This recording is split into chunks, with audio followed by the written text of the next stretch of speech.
Salut YouTube, dans cette vidéo je te propose un guide complet pour débutants pour commencer avec Notion. À la fin de cette vidéo, tu auras créé ton premier espace Notion et tu pourras suivre tes premiers projets à l'aide de Notion. Pour ceux qui ne me connaissent pas, je m'appelle Xavier, je développe des applications et je parle d'entrepreneuriat, de tech et de curiosité sur ma chaîne YouTube.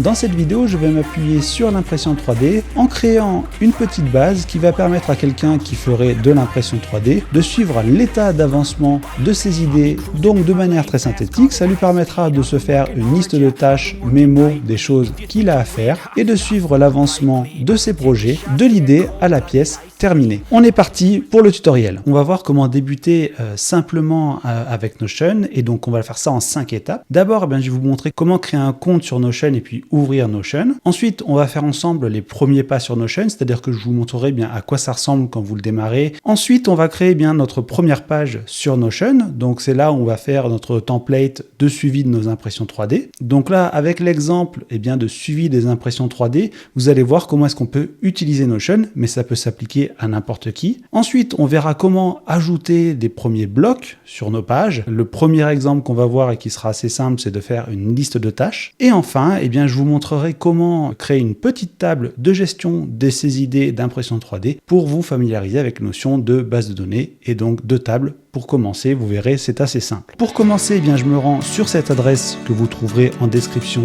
de la vidéo. Et donc, sur cette adresse, vous allez pouvoir commencer à utiliser Notion. Alors, vous avez en haut à droite un bouton marqué « Essayer Notion ». Et donc là, vous allez pouvoir vous connecter soit avec Google, soit avec votre compte Apple, soit une notification unique SSO. Moi, ici, je vais mettre une adresse email qui va me servir d'exemple. Là, Notion va m'envoyer un code de vérification. Donc là, Notion m'envoie un code de vérification temporaire sur mon adresse email qui me permet de confirmer. Voilà, donc là, vous pouvez créer votre profil. Donc, je vais mettre ici mon nom. Par exemple, je vais dire que c'est Xavier. Donc là, vous pouvez saisir un mot de passe. Et ici, moi, je ne veux pas recevoir de pub. Là, vous choisissez l'usage principal. Alors, ça ne va pas changer grand-chose. Moi, je vais mettre, par exemple, pour le travail ici. Pour l'instant, je veux l'utiliser seul pour gérer mes tâches. Là, en fait, c'est plutôt pour leurs études marketing. Donc là, je vais ignorer. Et donc là, vous allez donner votre nom à votre espace de travail. Par exemple, moi, cet espace de travail, je vais l'appeler Impression 3D. Et là, vous pouvez les choisir des icônes. Alors,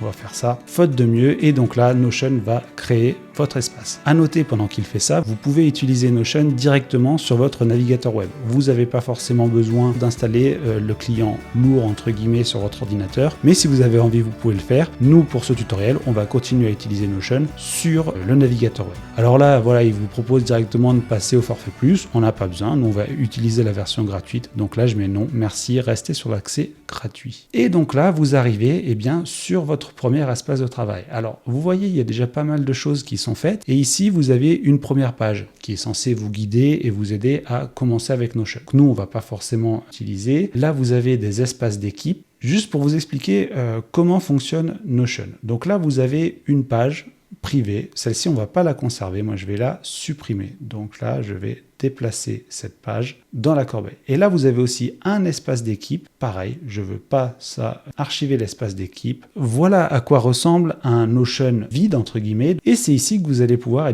créer vos premiers éléments. Soit vous ajoutez une page ici, soit vous pouvez aller dans les paramètres. Et c'est ici que vous allez retrouver vos différents espaces d'équipe. Là, pour faire simple, on ne va pas forcément créer d'espace d'équipe. Mais si par exemple, vous avez plusieurs équipes, plusieurs grands thèmes, vous pouvez créer des espaces d'équipe différents en donnant des accès à différentes personnes. Pour l'instant, on va laisser ça comme ça et on va simplement se créer une première page privée en faisant ajouter une page. Et donc là, cette page, quand elle apparaît, elle est blanche. La première chose quand on crée une page, c'est qu'on va lui donner un nom. Donc là, par exemple, gestion de mes idées d'impression 3D. Voilà. Et on peut donner un icône, on va utiliser ça. On peut aussi mettre une photo de couverture. Donc là, quand vous allez juste au-dessus du titre, que vous cliquez sur ajouter une image de couverture, vous pouvez aller chercher des images de couverture. Quand vous êtes sur l'image de couverture, en haut, vous pouvez modifier l'image de couverture. Soit vous allez chercher dans la galerie que propose Notion, soit vous pouvez charger des images depuis votre PC, soit carrément vous pouvez mettre des liens, c'est-à-dire prendre une image sur le web, mettre le lien de cette image sur le web, et ce qui va apparaître ici. Donc nous, pour l'instant, on va garder ça, image de l'espace, c'est très bien. On a créé notre première page sur Notion, vous avez vu, c'est très simple et ça va très vite. Dans Notion, tout est bloc, c'est-à-dire que sur ce type de page, vous allez pouvoir créer des blocs et beaucoup de blocs. Pour faire ça, vous voyez, quand vous déplacez votre souris ici, là vous voyez, il vous propose d'écrire quelque chose et donc si je clique sur le bouton plus, ici, c'est là qu'on va voir la liste des blocs qui sont disponibles. Donc, dans Notion, il y a beaucoup de blocs différents. Donc là, on peut regarder soit des textes classiques, soit des titres, soit des listes à puces, soit des tâches, soit des menus dépliants, des textes encadrés. On va voir tout ça juste après. Vous pouvez aussi intégrer des médias, c'est-à-dire vous pouvez mettre des images, des fichiers, vous pouvez même des aperçus et des liens vers des sites web. Et ici, vous allez pouvoir ajouter toute la partie base de données, ça on verra plus tard. Vous avez beaucoup de possibilités. Et en fait, dans Notion, tout est bloc, c'est-à-dire que vous allez pouvoir construire à partir de ces blocs, l'ensemble de votre base de gestion. On avait dit pour commencer qu'on allait faire une liste de tâches. Avant de créer ma liste de tâches de manière brute, ce que je vais faire, c'est que je vais faire un petit encadré pour dire liste de tâches. Alors, encadré, voilà. Là, je vais mettre un icône de tâches. Et là, je vais mettre mes tâches. Voilà. Et en dessous, je vais pouvoir faire des tâches. Alors, vous voyez, soit ici, pour ajouter des éléments à l'intérieur, vous faites le plus et vous allez chercher une liste de tâches, comme ça. Et là, ça vous crée une tâche. Donc, tâche 1. Si je fais entrer, il va conserver le même bloc juste avant. Tâche 2, etc., etc. Mais vous pouvez aussi, pour créer des blocs et aller plus vite, faire un anti-slash et là, aller récupérer le bouton que vous voulez, liste de tâches, ou même commencer à taper, vous voyez, liste de tâches pour accéder directement à ce que vous voulez. Donc là, je vais juste préparer une liste de tâches. Donc par exemple, je vais mettre 3 petits points, réfléchir à des idées de print, choisir mes filaments préférés, etc., etc. La des tâches 3, tâche 4. Voilà, donc comme ça, vous allez pouvoir créer une petite liste de tâches. Alors là, c'est le début de Notion, c'est la première chose qu'on peut faire sur Notion, mais vous allez voir qu'on peut aller un petit peu plus loin. Alors là, je vais vous montrer comment améliorer la mise en page. C'est-à-dire que là, vous avez un titre, un encadré, mais vous voyez qu'on n'utilise pas l'intégralité de l'argent de la page. Donc pour faire ça, on va aller sur les 3 petits points qui se situent en haut à droite de l'écran. Et donc là, la deuxième option, ça s'appelle pleine largeur. Donc si vous cochez cette option, vous voyez, votre contenu va prendre toute la largeur. Beaucoup de fois, moi je trouve utile de passer en pleine largeur pour utiliser une meilleure partie de l'espace. Si cette vidéo te plaît et qu'elle te rend service, n'hésite pas à liker la vidéo, à t'abonner à la chaîne et activer toutes les notifications pour être au courant de mes futures vidéos. Et puis si à la fin de cette vidéo, tu as envie d'aller plus loin, tu souhaiterais peut-être avoir un cours plus avancé, j'ai mis en description de cette vidéo un lien qui te permet de me laisser ton email, puisque je me pose la question de créer un cours dédié qui irait bien au-delà de ce tutoriel de prise en main. Et donc, j'attends de voir s'il y a suffisamment de personnes intéressées pour me lancer dans la création de ce type de cours qui demande beaucoup de travail. Nous, on retourne sur Notion pour continuer le tutoriel. Pour réorganiser la page, là aussi, vous allez utiliser des blocs. Donc, ce que je vais vouloir faire ici, c'est que je vais vouloir créer à gauche ma liste de tâches et à droite mon petit système de gestion d'impression. Pour faire ça, là encore, je vais utiliser un bloc et ce bloc, ça s'appelle le bloc colonne. Là, je veux 2 colonnes. Donc, vous voyez, j'ai fait l'anti-slash, j'ai commencé à taper colonne et là, je peux mettre autant de colonnes que je le souhaite. Là, je vais mettre 2 colonnes. Donc, vous voyez, il me fait une colonne ici, une colonne là. Et je vais déplacer dans les colonnes les éléments que j'ai réalisés. Donc, je vais prendre ce que j'avais fait ici, hop, et je vais le descendre, vous voyez, dans ma colonne. Voilà, alors il a pris qu'un seul bloc, donc je vais remettre mes tâches en dessous.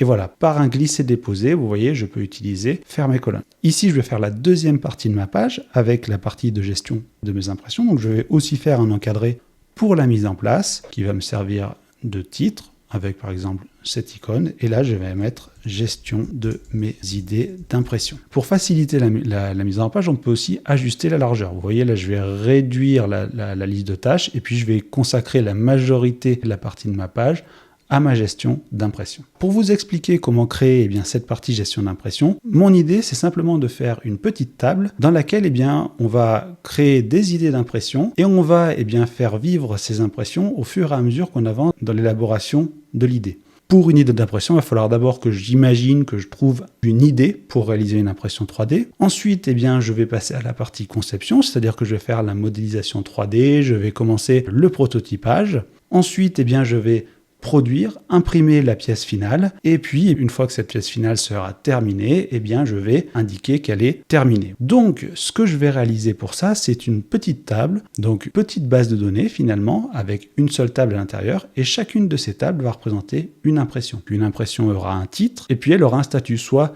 idée, soit conception, modélisation, soit impression, soit terminé. Et ensuite, vous allez voir qu'on va pouvoir enrichir tout ça. Donc, dans cette partie de gestion des impressions, ici, je vais créer ce qu'on appelle une vue table, c'est-à-dire une table. Donc, je vais créer une nouvelle table. Et cette table, eh bien, je vais l'appeler, puisque chacune de mes lignes sera une impression, je vais appeler ça impression 3D. Et donc là, chaque ligne, vous voyez, chaque ligne, chaque page va représenter une idée d'impression. Donc là, eh bien, ça va être le nom de mon impression. Et je vais rajouter ici eh bien, une première colonne, un premier paramètre pour chacune de mes impressions que je vais appeler état. Et donc, eh bien, cet état, vous voyez, par défaut, il me propose plusieurs idées. Donc là, par exemple, ça va très bien quand on fait de la gestion de projet pour faire une liste de tâches. Ça peut être donc non commencé. Donc là, je vais l'appeler idée. Alors moi, je vais plutôt mettre du violet pour la partie idée. Ensuite, là, ce que je vous avais dit tout à l'heure, je vais dire conception. Voilà, je vais faire dans la partie en cours, je vais faire un deuxième état que je vais appeler à imprimer. Voilà. Et donc, je vais laisser la dernière étape en terminé. Donc, je vais changer conception. Tiens, conception, je vais le mettre en jaune. Voilà. Et donc ça, je vais laisser cette colonne état. Donc, pour faire très simple, on va prendre des idées. Par exemple, je vais prendre les éléments que je réalise avec ma marque de natation. Donc, je vais peut-être, par exemple, mettre ici badge. Voilà. Et puis, j'ai peut-être une autre idée que je vais appeler ici mini plaquette. À chaque fois que je vais rajouter ici une idée, eh bien, quelque part, je vais créer une nouvelle ligne, donc une nouvelle idée d'impression. Maintenant, je vais vous montrer un petit peu ce que sont eh bien, ces différentes propriétés, quels sont les différents types de propriétés qu'on peut rajouter eh bien, dans une table. Donc finalement, pour décrire une impression, je peux utiliser un état, mais je peux décrire d'autres choses. Je peux peut-être mettre des filaments, je peux peut-être mettre une imprimante, je peux peut-être mettre, je ne sais pas, un thème. Je peux mettre beaucoup d'éléments pour décrire chacune de mes impressions, et chacune de ces impressions aura cette colonne disponible. Donc vous voyez ici, avec le petit plus, vous allez pouvoir ajouter autant de propriétés que vous le souhaitez pour chacune de vos impressions. Donc si je clique sur plus, je vais pouvoir regarder ce qu'il y a comme type de propriété. Soit le texte, donc c'est ce qu'on a mis par exemple pour le nom, un nombre, je ne sais pas, vous avez envie de vendre par exemple ces impressions, vous pouvez mettre un nombre qui sera un prix. Vous avez aussi la possibilité de mettre une sélection. Donc là, un petit peu à la manière de l'état, c'est une sélection unique, c'est-à-dire que vous allez pouvoir sélectionner un seul des états que vous allez pouvoir mettre. Vous allez aussi pouvoir mettre des sélections multiples. Si par exemple, vous voulez donner une liste de thèmes, ici par exemple, voilà, je vais ajouter ici cette sélection multiple que je vais appeler thème. Là, je vais pouvoir me créer tout un tas d'options, par exemple natation, sport, bureau, etc., etc.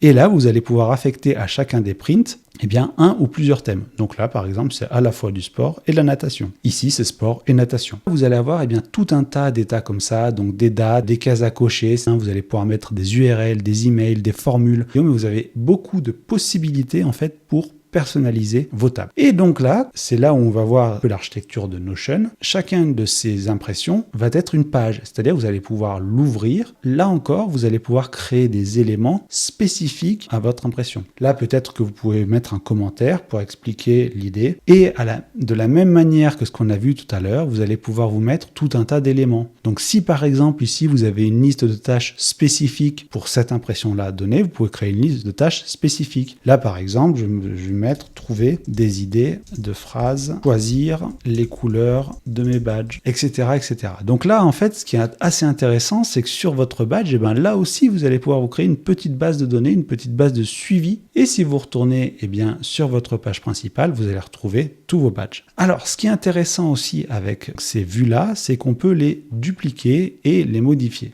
Donc là, vous voyez, j'ai une première vue avec eh bien, toutes mes idées d'impression en ligne et je peux les rajouter en appuyant sur la petite plage ici, nouvelle page, ou en haut à droite en appuyant sur nouveau. Mais je peux organiser ça différemment. Par exemple, je peux créer une deuxième vue, c'est-à-dire que ce sera exactement la même base de données, mais d'une manière différente. Donc je vais dupliquer cette première vue et là, je vais mettre là suivi de mes impressions par étape. Donc là, j'ai simplement copié-collé cette table-là. Donc ce sont toujours les mêmes données, mais cette fois-ci, je vais décider d'organiser différemment la visualisation de mes impressions. Donc pour ça, je vais aller dans Dispositions, et puis vous avez plusieurs types de dispositions. Donc Kanban, chronologie, calendrier, liste, galerie, graphique. Et donc pour cet exemple, je vais prendre Kanban. Et donc, mais par forme de petites cartes. Et là, les impressions ne sont plus organisées ligne par ligne comme ici, mais sous forme de petites tables. Alors, je vais créer plusieurs impressions. Figurines, un support de casque pour mon bureau, un support de manette. Vous voyez, donc ça, c'est des impressions que j'ai déjà fait. Alors, par exemple, je vais mettre terminé. Celui-là, par exemple, je vais le mettre en terminé. Peut-être que les figurines, alors là, je vais me créer une nouvelle catégorie, tiens, que je vais appeler les modélismes. Voilà. Et ça, peut-être que j'ai déjà fait la conception et que je suis imprimé. Et que ma mini plaquette, là, je suis en conception. Donc là, je les ai ajoutées ici.